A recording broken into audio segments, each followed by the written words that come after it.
ভিডিওর মাধ্যমে হচ্ছে আমরা যে পুরো জার্নিটায় হচ্ছে আমরা আ VS কোড এডিটরটাকে আমরা ইউজ করব। স সেই VS কোড এডিটরে আমাদের কি এক্সটেনশন এখন প্রয়োজন হোক বা ইন ফিউচারে প্রয়োজন হোক, যেটা প্রয়োজন আমি সেটা একটা লিস্ট ডাউন করে আমার যে জিনিসগুলো ইনস্টল আছে, এটা ডিপেন্ড করে হচ্ছে ভাইয়া আপনি কোন প্রজেক্টে কাজ করতেছেন বা কি জিনিস আপনার প্রয়োজন হয় সেটার উপর ডিপেন্ড করতেছে। বাট আ আমার বা আমি বা আপনারা যারা আসলে মার্ন নিয়ে আমরা সামনে এগোবো, আমাদের ক্ষেত্রে কি এক্সটেনশন প্রয়োজন হবে তার একটা আমি লিস্ট ডাউন এখানে করে দিচ্ছি। ঠিক আছে? প্রথমত আপনি হচ্ছে আপনার VS কোডটা ওপেন করবেন। ঠিক আছে? এখানে কিছু ইন্টারফেস আপনি দেখতে পাবেন। এই সাইটটাতে আমি একটু ছোট্ট করে কয়েকটা একটু ওভারভিউ দিয়ে রাখি, যেটা হচ্ছে আপনাদের ইন ফিউচারে কাজে দিবে। যখনই আপনি ওপেন করবেন, ওপেন করার সাথে এখানে একটা ওয়েলকাম একটা ট্যাব ওপেন হতে পারে। এটা হোক বা না হোক এটাকে আপনি কেটে দিবেন। ঠিক আছে? এরপরে পরবর্তীতে এখানে কয়েকটা সেকশন আপনি দেখবেন। এই সাইটটাতে দেখেন ১ম এ এটা আছে হচ্ছে এক্সপ্লোরার। এটাতে ক্লিক করলে এই ট্যাবটা একবার হাইড হয়ে যায় আর একবার অন হয়। ঠিক আছে? এটা কাস্টমাইজ করা যায়। এটা আমার বাম পাশে আছে। আপনি চাইলে কাস্টমাইজ করে ডান পাশে নিতে পারেন। মানে এটা ডিফল্ট ভাবে যেভাবে আছে আমারটা সেভাবেই সেটআপ করা। আপনি চাইলে এগুলো কাস্টমাইজ নিজের মতো করে নিতে পারবেন। আ যেভাবে আছে এটা। এখানে একটা সার্চ অপশন আছে। আপনার কোডের ভিতরে আপনি কিছু সার্চ করতে পারেন। সেখান থেকে খুঁজে বের করতে পারেন। এইটা হচ্ছে আমাদের সোর্স কোডের ট্যাব। ঠিক আছে? এখান থেকে হচ্ছে আমাদের Git এ বা GitHub এ আমরা যখন এটা কানেক্ট করব সেই ক্ষেত্রে। ঠিক আছে? আর পাশে একটা আছে যে ট্যাবটা, এটা হচ্ছে ডিবাগিং পারপাস, অর্থাৎ আমাদের কোডের ভিতরে যখন কোনো ভুল হয় তখন ভুলটাকে ধরার জন্য আমরা আ এই ট্যাবটাকে ইউজ করব। এটাকে বলা হচ্ছে রান অ্যান্ড ডিবাগ। ঠিক আছে? এরপরে একটা সেকশন সেটা হচ্ছে আপনার এক্সটেনশনস। এখানে হচ্ছে আপনার VS কোডের যে সফটওয়্যারটা এটার সাথে, মানে VS কোডের সফটওয়্যার তো একটা সফটওয়্যার, বাট এই সফটওয়্যারের ভিতরে আরো এক্সট্রা ফিচার যোগ করার জন্য বিভিন্ন ডেভেলপাররা আমাদের জন্য বিভিন্ন এক্সটেনশন তৈরি করে রাখছে। ঠিক আছে? অনেকে হয়তোবা প্লাগইনস শব্দটার সাথে পরিচিত। ঠিক আছে? ঐরকমই এক্সট্রা ফিচার এখানে এড করে রাখছে। লাস্টে আমার এটা একটা MongoDB এর একটা এক্সটেনশন। এটা আপনার বাই ডিফল্ট থাকবে না। এটা নিয়ে আমি আলোচনা করতেছি না। আমাদের ডিফল্ট ভাবে এই কয়েকটা জিনিস। ১ম এক্সপ্লোরারে এখানে ক্লিক করলে এটা হাইড হয়, অন হয়। এরপরে এডিট অপশন, এগুলো আপাতত আমি স্কিপ করে যাচ্ছি। এগুলো আপনারা একটু দেখবেন। Section, view, overview. এই উপরে একটা সেকশন আছে। এখানে আছে হচ্ছে টার্মিনাল। এটা আমাদের খুব প্রয়োজন হবে। এই উপরেরগুলো খুব বেশি প্রয়োজন হবে না যদি আপনি ঘাটাঘাটি মানে ইউজ না করেন আরকি। বাট এই টার্মিনালটা আমাদের খুব প্রয়োজন হবে। এই উপরে যে টার্মিনাল সেকশনটা আছে, এখানে ক্লিক করলে এখানে আছে কি নিউ টার্মিনাল। এখানে একটা শর্টকাট বলে আছে। এটা হচ্ছে কন্ট্রোল শিফট প্লাস ব্যাকটিক। ঠিক আছে? এখন আমার এখানে এইটা দেখাচ্ছে। আপনি যখন ইউজ করবেন এটার মাউস নিলে আপনার এখানে VS কোডে যেটা দেখাবে আপনি সেই শর্টকাটটা ইউজ করবেন। ঠিক আছে? আমার এখানে দেখাচ্ছে কন্ট্রোল শিফট, আপনার ওখানে হয়তোবা অন্য কিছু থাকতে পারে। আমি জানি না। আপনার যদি থাকে আপনি সেই শর্টকাটটা ইউজ করবেন। এইখানে আমি এখানে চাপ দিলে দেখবেন নিচ থেকে একটা টার্মিনাল ওপেন হয়। ঠিক আছে? এই টার্মিনাল কি জিনিস, কি কাজে লাগবে সেটা পরের বিষয়। বাট যদি কখনো আমরা বলি যে ভাইয়া আপনি VS কোডের টার্মিনাল ওপেন করেন, আপনি কি করবেন? উপরে এই যে হেল্পের পাশে টার্মিনাল, এখানে নিউ টার্মিনাল। ঠিক আছে? দেখেন আমি একবার টার্মিনালটাকে অন করলাম। এই টার্মিনালটাকে আপনি এখানে ধরে উপর নিচে করতে পারবেন। বাট আমি এটাকে যতটুকু প্রয়োজন এখানে রেখে দিলাম। এরপরে আমি কি করলাম? এখান থেকে টার্মিনালটা কেটে দিলাম। এরপরে আমি আবার ক্লিক করলাম। এখানে আবার ক্লিক করলাম। দেখেন আবার একটা টার্মিনাল ওপেন হইছে। আবার গেলাম, এটাকে কেটে দিলাম। আবার টার্মিনালে গেলাম। এখানে আরেকটা হইছে। কিন্তু মজার বিষয় হচ্ছে আপনি প্রত্যেকবারে যে কয়টা টার্মিনাল ওপেন করছেন, ডান পাশে দেখবেন এটা লিস্ট ডাউন আকারে সেই কয়টা এখানে দেখা যাচ্ছে। সবগুলো ১ টা, ২ টা, ৩ টা এরকম করে আছে।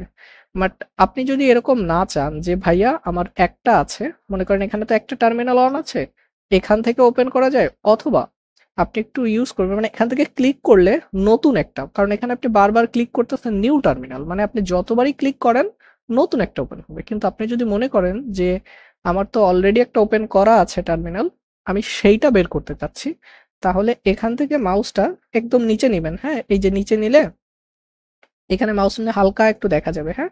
এই যে দেখেন এটাকে টান দিয়ে এরকম বের করা যায়। ১ম হাতে খুব ভালো কাজ করবে না আপনাদের। তারপরে একটু, কারণ আমরা করতে অভ্যস্ত হয়ে গেছি। বাট এখানে দেখবেন আস্তে করে একটু ধরলে এরকম একটা পপ আপ এর ওই যে দেখেন একটা তীর চিহ্নটার মতো একটু উল্টা হয়ে গেছে। ঠিক আছে? দেখেন আবার মাউস নিলাম। যখন ওরকমে আসবে, এই যে একটু করলে, এই যে তীর চিহ্নর মতো করে যখন আসবে তখন এটাকে মাউসটা ধরে ওই জায়গাটা চেপে ধরে টান দিবেন, উপরের দিকে উঠাবেন। সেই আগেরটা এক্সিস্টিংটা ওপেন হবে। ঠিক আছে? এই টার্মিনালটা আমাদের খুবই প্রয়োজন হবে। ঠিক আছে? এটা আমি কেটে দিলাম। এরপরে যখন কোনো ফাইল এখানে থাকবে, আচ্ছা আরেকটা জিনিস আমি মাঝে একটু দেখাই দিই। মনে করেন এটাকে আমি কেটে দিলাম। ঠিক আছে? এক্সাক্টলি অনেকভাবে ভিএস কোডে, মানে আপনার কোডটা ভিএস কোডে ওপেন করতে পারেন অনেকভাবে। আমি একটা পদ্ধতি দেখাই দিচ্ছি। সেটা হচ্ছে আপনি আপনার সিস্টেমে, আপনি যদি উইন্ডোজ হন, আপনি যদি ম্যাক ইউজার হন অথবা লিনাক্স হন, যাই হোক না কেন, আপনি এখানে মানে সামহাউ একটা নতুন একটা ফোল্ডার বানাইতে হবে। আপনি যেকোনো ড্রাইভে বানাইতে পারেন। বাট আমি আমার ডেস্কটপে বানাচ্ছি। এখানে বানায় নাম দিলাম হচ্ছে মনে করেন নিউ ফোল্ডার, অথবা আমরা দিলাম হচ্ছে মার্ন 5। ঠিক আছে? এই নামে আমি একটা ফোল্ডার তৈরি করলাম। এখন এই ফোল্ডারটাকে আপনার ভিএস কোডে ওপেন করতে হবে। এখন আপনি একটা ভাবে করতে পারেন। আপনি ভিএস কোডটাকে এখান থেকে ক্লিক করে ওপেন করার পরে ড্রাগ অ্যান্ড ড্রপ করে ফোল্ডারটা ছেড়ে দিতে পারেন। এটা একটা ওয়ে হতে পারে। অথবা যেটা আমি সচরাচর অভ্যস্ত, আমি কি করি, এই ফোল্ডারটা ওপেন করব, তো এই ফোল্ডারটাতে ক্লিক করে ওই ফোল্ডারটার ভেতরে যাই। ভেতরে যাওয়ার পরে আপনারা যারা উইন্ডোজ আছেন, ঠিক আছে? বা উইন্ডোজের ক্ষেত্রেও এরকম থাকতে পারে। এরকম ফাঁকা জায়গায় মাউসের রাইট বাটন ক্লিক করে দেখবেন কোথাও কোনো টার্মিনাল বা সিএমডি এরকম কোনো কিছু ওপেন করা যায় কিনা। বাট আমার এখানে একটা টার্মিনাল আছে। আমি এখানে ক্লিক করব। যারা উইন্ডোজ 10 এ আছেন তাদের ক্ষেত্রে মনে হয় এরকম ডান বাটন ক্লিক করলে এখানে কোনো প্রকার কোনো সিএমডি বা এটা আসে না। আমার জানা নাই, যেহেতু আমার উইন্ডোজ চালানো হয় না। যদি থাকে ভালো, আর না থাকলে আপনারা দেখবেন এরকম উপরে আমার এখানে যেমন এই যে দেখেন এখানে কয়েকটা ইউআরএল পাথ দেখা যাচ্ছে। হোম, ডেস্কটপ, এরকম আপনাদেরও ওখানে উইন্ডোজে এরকম থাকবে। এটার উপরে ক্লিক করবেন। ঠিক আছে? ক্লিক করলে এখানে দেখবেন লেখা যাচ্ছে। এখানে যা থাকবে সবকিছু ক্লিন করে দিবেন। একদম ক্লিন। ঠিক আছে? একদম ক্লিন করে ওখানে আপনি লিখবেন সিএমডি। ঠিক আছে? টাইপ করবেন। এখানে লেখা যাবে। আপনি ক্লিক করলে উইন্ডোজে লেখা যাবে। সিএমডি। ওটা লেখার পরে এন্টার দিবেন। এন্টার দিলে দেখবেন একটা পপ আপ করে একটা টার্মিনাল ওপেন হবে আপনার। ঠিক আছে? এরপরে ওই টার্মিনালটায় আপনি লিখবেন কোড, সিওডিই। কোড, কোড মানে ভিএস কোডকে মিন করতেছে। কোড স্পেস একটা কিবোর্ড দিয়ে স্পেস, এরপরে একটা ডট বা দশমিক যাই বলেন না কেন এটা দিবেন। এটা দেওয়ার পরে এন্টার চাপ দিলে দেখবেন যে পপ আপ করে আপনার ভিএস কোডটা ওই ফোল্ডারটা সহ ওপেন হবে। ঠিক আছে? এখানে দেখবেন ওই ফোল্ডারটা সহ ওপেন হয়েছে। আচ্ছা, এটা করার পরে আপনি কি করবেন? এটাকে একবার মিনিমাইজ করে ওই যে টার্মিনালগুলো আপনি ওপেন করছিলেন, এক্সট্রা জিনিসপত্র, এটা তো আর আমার প্রয়োজন নাই। এটাকে কেটে দিবেন। এই ফোল্ডারটারও দরকার নেই, কেটে দিবেন। এরপরে দেখবেন ওই আগের ভিএস কোডটা ওপেন করে ফেলবেন। এভাবে এটা একটা পদ্ধতি। এই পদ্ধতির মাধ্যমে আপনি আপনার ভিএস কোডে আপনার প্রজেক্টটাকে ওপেন করতে পারবেন। যে পদ্ধতিটা আমি সচরাচর ইউজ করি। অথবা এখানে দেখেন আরেকটা পদ্ধতি আছে। এখান থেকে বলতেছে ওপেন ফাইল বা ওই যে ওপেন ফোল্ডার, এখানে ক্লিক করলে আপনার ফোল্ডারের পাথ ধরাই দিলেও এখান থেকে ওপেন করা যায়। যেকোনো মাধ্যমে আপনি ওপেন করলে হবে। এরপরে আসি এইখানে কয়েকটা সেকশন। এই যে এক্সপ্লোরার, উপরে দেখতে পাবেন এক্সপ্লোরার। এটার পরে দেখবেন ৩ টা ডট আছে। ঠিক আছে? এই ৩ টা ডটে ক্লিক করার পরে এখানে অনেকগুলো অপশন আছে। এখানে দেখবেন ওপেন এডিটরে চাপ দিলে এখানে আরেকটা উপরে একটা জিনিস আসে যে কোন জিনিসপত্রগুলো ওপেন আছে ফাইল এডিটরে, সেগুলো এখানে লিস্ট ডাউন আকারে থাকে। বাট এটাকে যদি কখনো আপনার মনে হয় যে এটা আপনার কাজে লাগতেছে না, তাহলে এইখানে এই যে 3 ডটে ক্লিক করলে কোনটা কাজে লাগবে এটা টিক দেওয়া আছে। আনটিক করে দিলে ওটা চলে যায়। ঠিক আছে? এরপরে এইখানে কয়েকটা মেনু বার আপনি দেখতে পাবেন। ঠিক আছে? এখানে হচ্ছে মাউস নিলেই বুঝতে পারবেন। এখানে লেখা আছে ফাইল, নিউ ফাইল। এখানে ক্লিক করলে আপনি কোনো ফাইল ক্রিয়েট করতে পারবেন। মনে করেন আমি index.html, মানে যদি কোনো নামের পরে এক্সটেনশন যুক্ত থাকে তাহলে সেটাকে ফাইল বলি আমরা। HTML এটা। যদি আপনার প্রয়োজন হয় যে না ভাইয়া আমি হচ্ছে একটা ফোল্ডার বানাবো, তাহলে এটার পাশে দেখবেন এই যে ফোল্ডার, মাউস ধরলেও বোঝা যাবে পপ আপ করে দেখাচ্ছে। এই যে এখান থেকে বলে হচ্ছে এই যে হোভার করা, হ্যাঁ? কোনো জিনিসের উপর মাউস ধরাকে আমরা ডেভেলপার ওইটাকে আমরা বলি হচ্ছে হোভার করা। ঠিক আছে? এরকম হোভার করলে দেখেন একটা মেসেজ দেখাচ্ছে। ঠিক আছে? এখানে বলছে নিউ ফোল্ডার। মনে করেন আমি একটা ফোল্ডার বানাইতে চাচ্ছি। মনে করেন এসআরসি। এসআরসি নামক একটা ফোল্ডার আমি বানাইতে চাচ্ছি। তো এভাবে ক্লিক করে আপনি ফাইল ফোল্ডার বানাইতে পারবেন। এরপরে মনে করেন আমি আরেকটা ফাইল বানাইতে চাচ্ছি। ঠিক আছে? আচ্ছা এখানে একটু জিনিস একটু খেয়াল করেন। এই জায়গাটার এই অ্যারো চিহ্নগুলোর দিকে খুব ভালো করে একটু খেয়াল রাখবেন। এখানে আমি আরেকটা ফোল্ডার বানালাম। মনে করেন কম্পোনেন্টস, ঠিক আছে? ২ টা। তাহলে এই সেটআপে আমি ২ টা ফোল্ডার বানাইছি। একটা হচ্ছে কম্পোনেন্টস, আরেকটা হচ্ছে এসআরসি, আরেকটা ফাইল। আমি এখন মনে চাচ্ছে যে ভাইয়া আমি একটা ফাইল বানাবো, যে ফাইলটা হচ্ছে এই উপর লেভেলে থাকবে। কোনো ফোল্ডারের ভিতরে ওই ফাইলটা থাকবে না, একদম টপ লেভেলে। তাহলে কি করবেন? আপনি এই ফাঁকা জায়গায়, এই যেরকম ফাঁকা জায়গায় একটা ক্লিক করবেন। ঠিক আছে? ফাঁকা জায়গায় এরকম ডাবল ক্লিক করলেও হবে। দেখেন আমি ডাবল ক্লিক করলাম, আমাকে একটা ফাইল তৈরি করার অপশন দিয়েছে। অথবা এখানে বাইরে কোথাও এখানে ক্লিক করে, একটা ক্লিক করে এখানে এই যে নিউ ফোল্ডারে ক্লিক করলে এই যে বাইরে তৈরি হচ্ছে। এখানে মনে করেন আমি বানালাম app.js মানে হচ্ছে জাভাস্ক্রিপ্ট কোড লিখতে চাচ্ছি। এখন আপনার কোনো কারণে মনে হচ্ছে যেটা ওপেন করবেন সেটা দেখবেন এই ডান পাশে ওপেন হয়। এইগুলোকে বলে ট্যাব। ঠিক আছে? অনেকে এই জিনিসগুলো বিগিনাররা বোঝে না। এই যে যেটা ওপেন হইছে এটা হচ্ছে একটা ট্যাব। এটা হচ্ছে ওয়েলকাম ট্যাব। এটা হচ্ছে ইনডেক্সের ট্যাব। এটা হচ্ছে অ্যাপের ট্যাব। মানে যতগুলো ওপেন করবেন এগুলো একটা, একটা করে এখানে ট্যাব আকারে ওপেন হয়। এখন কোনো কারণে আচ্ছা এখানে আরেকটা যে এখন মনে করেন আপনি আরেকটা ফাইল বানাইতে চাচ্ছেন যেটা এই কম্পোনেন্টস ফোল্ডারের ভেতরে একটা ফাইল বানাইতে চাচ্ছেন। ঠিক আছে? এখানে খেয়াল করেন, এইখানে তীর চিহ্নটার দিকে একটু ভালো করে মনোযোগ দেন। এই তীর চিহ্নটা এই ফোল্ডারটার উপরে ক্লিক করলে দেখেন তীর চিহ্নটা একবার নিচের দিকে হয়, আবার ক্লিক করলে এরকম ডানের দিকে ঘুরে যায়। যদি এটার মুখটা এটাকে বলে অ্যারো সিম্বল, এই অ্যারো সিম্বলটা যদি নিচের দিকে থাকে কখনো, তার মানে আপনি এই ফোল্ডারের ভেতরে অবস্থান করতেছেন। তার মানে এটা যদি এরকম বাম দিকে মানে ডান দিকে মুখ করা থাকে, তার মানে ওই ফোল্ডারটা বন্ধ আছে। এখন আপনার মনে হচ্ছে যে আমি এই ফোল্ডারটার ভিতরে একটা ফাইল বানাইতে চাই অথবা একটা ফোল্ডার বানাইতে চাচ্ছি। মনে করেন কম্পোনেন্টের ভেতরে আমি একটা ফোল্ডার বানাইতে যাচ্ছি। তাহলে ফোল্ডার বানাইতে গেলে এই যে উপরে অপশন, এই যে এখান থেকে ওইটা দেখেন এটা নিচের দিকে ড্রপ ডাউন। তার মানে আমি এটার ভেতরে অবস্থান করতেছি। এবার এখানে ক্লিক করলাম। এবার দেখেন আমাকে ফোল্ডার বানানোর অপশন দিচ্ছে। মনে করেন এখানে বানালাম হচ্ছে হেডার। মনে করেন HEADER হেডার নামক একটা ফোল্ডার বানাইছি। এরপরে দেখেন যখন একটা ফোল্ডারের ভিতরে আরেকটা ফোল্ডার বানাইছেন, এখানে একটু ভালো করে মনোযোগ দিবেন ভাইয়া। দেখেন এই হেডারের ভেতরে নিচে একটা আন্ডারলাইন দেখাচ্ছে। তার মানে আপনি কম্পোনেন্টস ফোল্ডারের ভেতরে হেডার ফোল্ডারের ভিতরে নিজে অবস্থান করতেছেন। যদি আপনি কম্পোনেন্টস এ ক্লিক করেন, দেখেন এই নিচে যে দাগটা সেটা কম্পোনেন্টস এ। তার মানে আপনি কম্পোনেন্ট ফোল্ডারের ভিতরে অবস্থান করতেছেন। ঠিক আছে? এখন আমার মনে হচ্ছে যে আমি হেডারের ভিতরে যেয়ে একটা ফাইল বানাবো।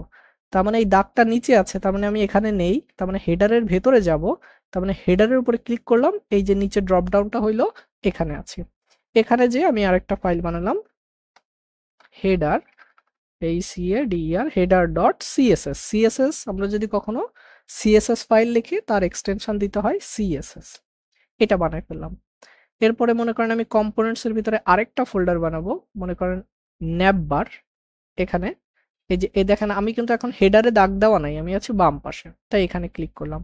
তাহলে আমি কম্পোনেন্টের ভেতরে বানাবো। তাহলে কম্পোনেন্টে ক্লিক করলাম, দাগটা এখানে চলে আসলো। এটার ভিতরে মনে করেন একটা nav নামক একটা ফোল্ডার বানাইলাম। ঠিক আছে? এখন দেখেন এগুলোকে কোনটার ভিতরে আপনি এখন অবস্থান করতেছেন, কোন ফাইলটা ওপেন আছে। এখানে দেখেন এটা ওপেন আছে। এই যে ক্লিক করা মানে হচ্ছে এটা ওপেন। এই মুখটা নিচের দিকে থাকা। এখন কোনো একটা কারণে আপনার মনে হচ্ছে যে এই যে অ্যাপ ফাইলটাকে আমি ন্যাবের ভিতরে নিয়ে যাব। তাহলে এটার উপর মাউসটা ধরবেন। ধরে এই যে এদিকে দেখেন এই যে ড্রপ ডাউন করে নেওয়া যাবে যেকোনো জায়গায়। এই যে মনে করেন আপনি ন্যাবের ভিতরে নিবেন, এটার উপরে ছেড়ে দেন। এখানে আপনাকে একটা বলবে যে ভাইয়া আপনি কি এটাকে মুভ করতে চান নাকি না চান? আপনি বলবেন যে হ্যাঁ ভাইয়া আমি মুভ করতে চাই। আমি কবুল বললাম। ঠিক আছে? ওই দেখেন ধুম করে এটার ভিতরে চলে গেছে। ঠিক আছে? এই হচ্ছে এভাবে আপনি ফাইল ফোল্ডার এভাবে তৈরি করবেন। ঠিক আছে? এরপরে আসেন কোনো একটা কারণে এখানে দেখবেন যে আপনার অসংখ্য ফাইল ফোল্ডার জমা হয়ে গেছে। কারণ আমরা যখন কোড করব এখানে অনেক ফাইল থাকে ১০ টা ১৫ টা ২০ টা ওপেন থাকে। আপনি চাইলে এরকম করে একটা, একটা করে কেটে দিতে পারেন অথবা আপনার কাছে যদি খুব বিরক্তিকর মনে হয় যে ভাইয়া আমি এতগুলো তো ওপেন করা মানে একটা একটা করে ক্লোজ করা সো টাফ। আপনি এটার উপরে মাউস বাটন ক্লিক করবেন, মানে মাউসের রাইট বাটন, এখানে দেখেন লেখা আছে ক্লোজ অল। এটা যদি এখানে দেখেন পড়লেই বুঝবেন। এখানে বলছে যে ক্লোজ টু দ্য রাইট, মানে রাইট এড গুলো অফ করবেন, ক্লোজ টু সেভ যেগুলো সেভ করা সেগুলো অফ করবেন, আর ক্লোজ টু অল দিলে আপনার এখানে সবগুলো একদম চলে যাবে। কোনো একটা কারণে এখানে ফোল্ডারগুলো আমাদের অনেক সময় কি হয় সাজানো, মানে কোনোটা ওপেন না। এখন এটা তো আপনি চাইলে একটা করে এরকম করে ক্লিক করে এরকম একটা অফ করতে পারেন। বাট এটা যদি আপনার কাছে খুব বিরক্তিকর মনে হয়, আপনি এইখানে দেখেন একটা অপশন আছে, ক্লপস ফোল্ডার ইন এক্সপ্লোরার। এটার উপরে ক্লিক করলে সব ফোল্ডার একবারে ক্লোজ হয়ে যাবে। ঠিক আছে? একদম সবগুলো একদম ইনিশিয়ালি বন্ধ হয়ে যাবে। ঠিক আছে? এরপরে আপনার যেটা প্রয়োজন হবে একটা করে খুলে নেবেন। দেখেন আবারও একটা মজা দেখাই। এই যে এটার ভিতরে ঢুকছেন, এসআরসির ভিতরে আমি একটা এসআরসির ভিতরে ফাইল বানাইতে চাচ্ছি। তাহলে এসআরসিতে ক্লিক করলাম। তার মানে এটা নিচের দিকে আছে। এখানে বানালাম আ a.html। ঠিক আছে? এই যে এটা আছে। এখন আপনার মনে হচ্ছে যে আমি তো অনেকগুলো ওপেন করছি, একটা করে ম্যানুয়ালি অফ করা আমার জন্য টাফ। আমি এখানে চাপ দেব, সব অফ হয়ে যাবে। ঠিক আছে? এবার এখানে আমি আসলাম ইনডেক্সে। এখানে একটা জিনিস আরেকটু দেখেন। এখানে যদি আপনি কোনো কোড লেখেন, কোড লেখার পরে এখানে দেখবেন একটা ফোঁটা বা একটা সাদা একটা সিম্বল। এই সাদা হয় নাকি কালো হয় এটা ডিপেন্ড করে আপনার থিমের উপরে। ঠিক আছে? এইটা দেখেন, এই যে এটার উপরে একটা ডট, কিন্তু এটার উপরে কোনো ডট নাই। যেটার উপরে ডট থাকবে সেইটার দ্বারা আপনাকে ইন্ডিকেট করতেছে যে এই ফাইলটা এখনো সেভ হয় নাই। ঠিক আছে? এখন আপনি সেভ তো করতে হবে। আমরা যদি কোনো কোড লিখি আমাদের সেভ করতে হবে না? তার মানে এটা আমরা যদি সেভ করতে চাই তাহলে ম্যানুয়ালি কন্ট্রোল এস, এটা তো আমরা জানি। অথবা যদি কখনো আপনি না এগুলো মুখস্থ না থাকে, এখানে হচ্ছে এই যে ফাইলের এখানে গেলে দেখবেন এই যে শর্টকাট লেখা থাকে সেভ করার জন্য কন্ট্রোল এস। তার মানে আমরা এখানে আসলাম, কন্ট্রোল এস দিলে ওটা সেভ হয়ে গেছে। যখনই সেভ করে ফেললাম দেখেন এখানে ডটটা চলে গিয়েছে। আবারও যদি কিছু লেখার ট্রাই করেন দেখেন কয়েকটা স্পেস দিলাম, আবার ওটাকে একটা ডট চিহ্ন চলে আসছে সাদা কালারের। আমার এখানে সাদা দেখাচ্ছে, আপনার এখানে অন্য কিছু দেখাতে পারে। এটা আপনি সেভ করে দিলে ওটা চলে গেল। এখন মনে করেন আপনি এরকম করে দেখেন আমি অনেকগুলো ট্যাব, এই একটু আবার খেয়াল করেন। এখানে যখন আমি ক্লিক করব, এই যে ক্লিক করলে এটা ডান পাশে ওপেন হচ্ছে। এখন কোনো কারণে মনে হচ্ছে যে আপনার এই ফাইল ফোল্ডারগুলো এরকম ওপেন হইছে। আমরা কি করি অনেক সময় স্ক্রিন ২ ভাগ করে ফেলি না? আমার মনে হচ্ছে যে আমার স্ক্রিনটাকে ২ টা ভাগে ভাগ করে ফেলি। তখন যে ফোল্ডারটা মনে করেন এই যে header.css টাকে আপনি ভাগ করে আরেক পাশে নিতে চাচ্ছেন, তখন এইটার উপরে ক্লিক করবেন। ক্লিক করার পরে মাউসটা চেপে ধরবেন। আপনার হচ্ছে কোন বাটন? Left button. চেপে ধরে এটাকে দেখেন এদিক ওদিক নাড়ানো যাচ্ছে, এদিক ওদিক সরানো যায়। ঠিক আছে? এই যে নিচে গেলে নিচের দিকে এরকম সরানো যায়, বাট আমি ডান সাইডে নিতে চাচ্ছি। এই যে একটা কালার আসছে, এখানে ছেড়ে দিলে দেখেন দুইটা ভাগ হয়ে গেছে। এখন আমি এটাকে এখানে নিতে চাচ্ছি, মানে আমরা যেমন কম্পিউটারের স্ক্রিন ২ ভাগে ভাগ করে ফেলি, VS কোডের এটাও এরকম করে ২ ভাগে ভাগ করতে পারবেন। দেখেন এই যে এই পাশে একটা কোড আছে, এ পাশে একটা কোড আছে। আপনি এখানে বিভিন্ন কোড লিখতে পারেন। a is equal to, এখানে লিখলাম হচ্ছে টেস্ট is equal to, এরকম লিখলাম টেস্ট। এরকম করে আবার আমি সেভ করে ফেলবো। সবার যেন একটা কমন অভ্যাস হয়ে যায়, কিবোর্ড দিয়ে কোনো কিছু মানে টাইপ করার সাথে সাথে মনের অজান্তে যেন আমাদের অটোমেটিক্যালি মনে চলে আসে, ও আচ্ছা আপনি এখান থেকে মানে মনের অজান্তে কোনো কিছু লেখার সাথে সাথে কন্ট্রোল এস এটা যেন অটোমেটিক্যালি হয়ে যায়। অনেকে অটো সেভ ইউজ করে, চাইলে করতে পারেন, বাট আমার কাছে ভাইয়া পার্সোনালি অটো সেভটা মানে আমার কাছে পছন্দ হয় না। আপনি চাইলে অটো সেভ অন করা যায়। ঠিক আছে? এখন কোনো কারণে আপনাকে আবার কি বললাম, আমার সব ট্যাবগুলো এই পাশে সব ট্যাবগুলো ক্লোজ করতে চাই। তাহলে এখানে ক্লিক করে আমি কি করব? Close all. তাহলে দেখেন এই পাশেরগুলো অফ হয়ে গেছে। এই পাশেরগুলোকে অফ করতে চাই। এই যে ক্লোজ অল বা শর্টকাট আছে দেখে নিবেন। এরপরে মনে হচ্ছে এখানে অগোছালো আছে। আমি এটাকে ক্লিক করলাম, সব সাজায় গুছায় চলে আসছে। এটা গেল মোটামুটি কয়েকটা সেটিংস যেগুলো আমাদের সচরাচর প্রয়োজন হবে। এরপরে আমি আর কয়েকটা, যেমন এটা ছাড়াও আমাদের বিভিন্ন আ এই VS কোড তো আমাদের অনেক সুবিধা দেয়। এর সাথে আমাদের আরো কিছু এক্সট্রা কিছু সুযোগ সুবিধার প্রয়োজন হতে পারে। সেটার জন্য আমরা বিভিন্ন এক্সটেনশন ইউজ করি। এক্সটেনশনের জন্য এটা সার্চ, এটা হচ্ছে ডিবাগ করার এটা হচ্ছে সোর্স, মানে আমাদের হচ্ছে সোর্স কন্ট্রোল করার জন্য। এরপর ডিবাগ দরকার নেই, আমাদের দরকার এক্সটেনশনস।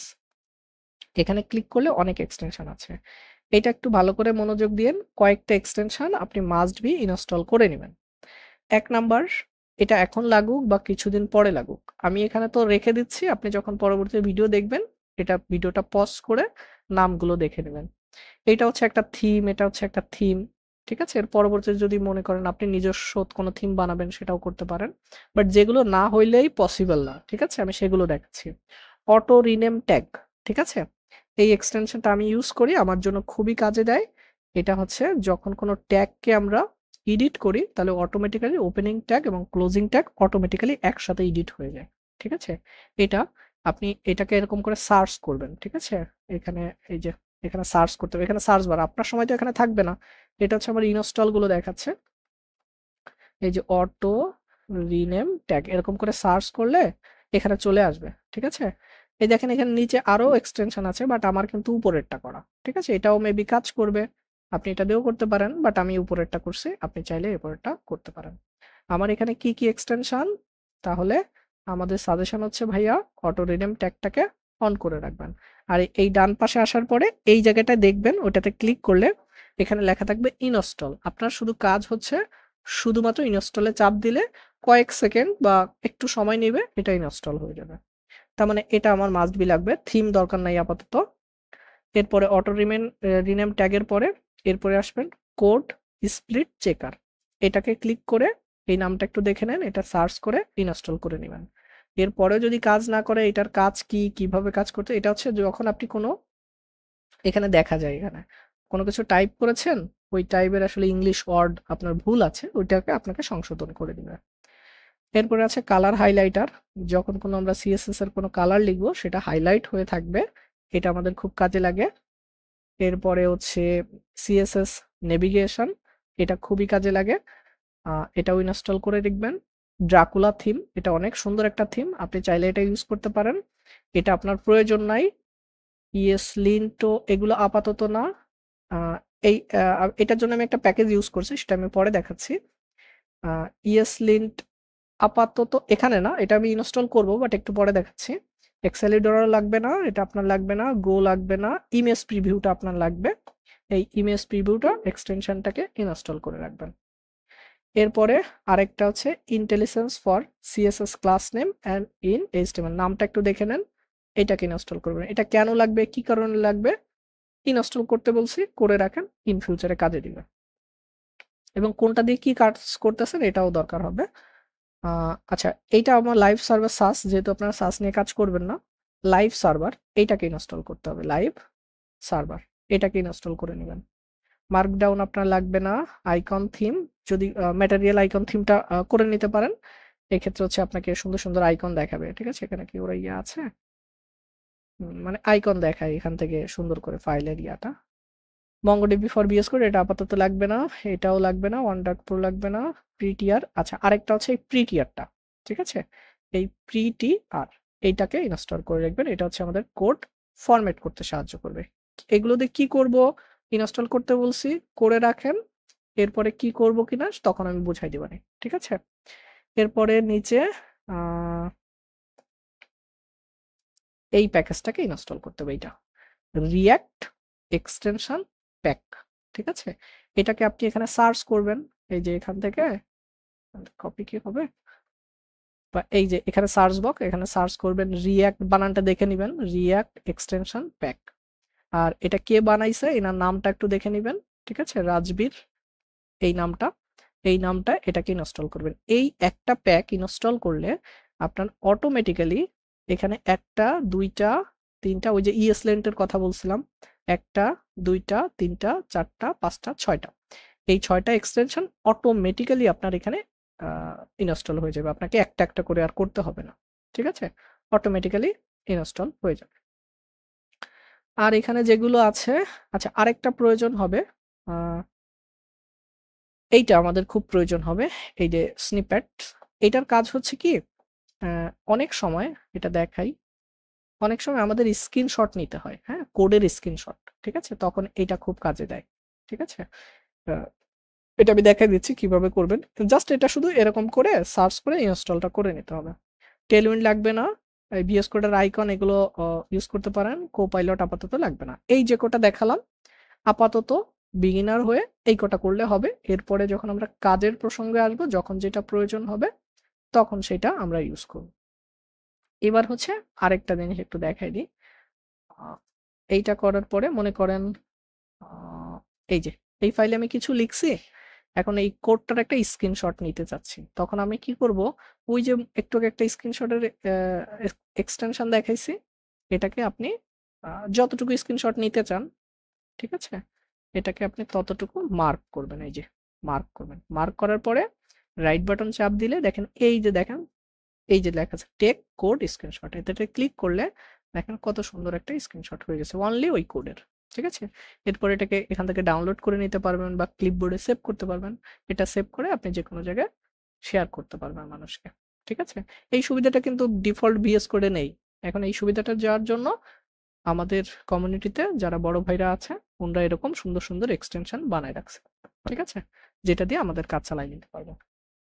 এরপরে যখন আপনি নিজেও এক্সটেনশন বানাতে পারবেন, ভিএস কোডের যে এদের অফিসিয়াল যে স্টোর আছে সেখানে আপনি আপলোড করে দিলে আপনার জিনিসটাও মানুষ ইউজ করতে পারবে। ঠিক আছে, এইটার পাশাপাশি কমন কিছু সেটিংস আপনার প্রয়োজন হবে, যে সেটিংস গুলো আপনি চাইলে এখান থেকে এই যে প্রোফাইল সেটিং, এখান থেকে যে অনেক সময় কিবোর্ড শর্টকাট নিয়ে আপনাদের প্রবলেম হয়, এখানে কিবোর্ড শর্টকাটে গেলে ভিএস কোডে কোন কিতে কিভাবে চাপ দিলে সমস্ত শর্টকাট এখানে লেখা আছে। আপনি চাইলে ম্যানুয়ালি এটাকে চেঞ্জও করতে পারবেন। মনে করেন এটাকে ডাবল ক্লিক করে আপনি নিজের মতো করে একটা শর্টকাট এখানে অ্যাপ্লাই করতে পারবেন। ঠিক আছে, এই হচ্ছে শর্টকাটের বিষয়। এখান থেকে দেখবেন সেটিংস একটা জিনিস আছে, এই যে সেটিংসে ক্লিক করবেন। ক্লিক করার পরে এখানে সমস্ত সেটিংস আছে, আমি কয়েকটা ম্যানুয়াল সেটিং দেখাই দিই। এখান থেকে দেখবেন ফন্ট সাইজ, এই যে ফন্ট সাইজ আমার কত দেওয়া আছে 15। তারপরে ফরম্যাট অন সেভ, এটা অন করা। ঠিক আছে, যখন ফরম্যাট হবে এটা সেভ হয়ে যাবে। অটো সেভটা এই যে আমার অফ করে দেওয়া। তারপরে এখান থেকে হচ্ছে এগুলো হচ্ছে আমার এক জায়গায় চলে আসছে, আপনার মেবি এরকম এক জায়গায়, এটা তো কমন ইউজড। আচ্ছা, আপনার মেবি এটা এক জায়গায় আসবে না। ঠিক আছে, আমার সবগুলো এটা নতুন আপডেটে মনে হয় এক জায়গায় নিয়ে আসছে মনে হয়, আমি শিওর বলতে পারতেছি না। এখান থেকে একটা একটা করে আপনার সেটিং খুঁজে বের করতে হয় কোথায় কোনটা আছে, এটা একটা ওয়ে।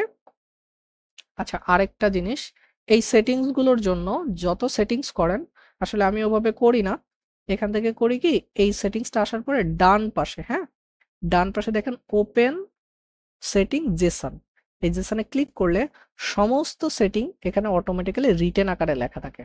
ঠিক আছে, আপনারা যখন ইয়া করবেন এখানে কিছু কমন, আমি দেখি এই ভিডিওর নিচে এই সেটিং কয়েকটা কমন সেটিং আমি দিয়ে দিবানি, যে সেটিং গুলো আপনার কোনো কাজ নাই, এই সেকেন্ড ব্র্যাকেট আর এই সেকেন্ড ব্র্যাকেট। ঠিক আছে, এটার মাঝখানে শুধু এটা কপি পেস্ট করে বসাই দিবেন। ঠিক আছে, এখানে দেখেন এই যে আমার ফন্ট সাইজ কত, ওখানে ম্যানুয়ালি সেট করছেন, এখানে যদি টাইপ করে লিখে দেন একই কথাই হবে। ঠিক আছে, তারপরে অনেক কিছু এখানে আমি চেঞ্জ করছি।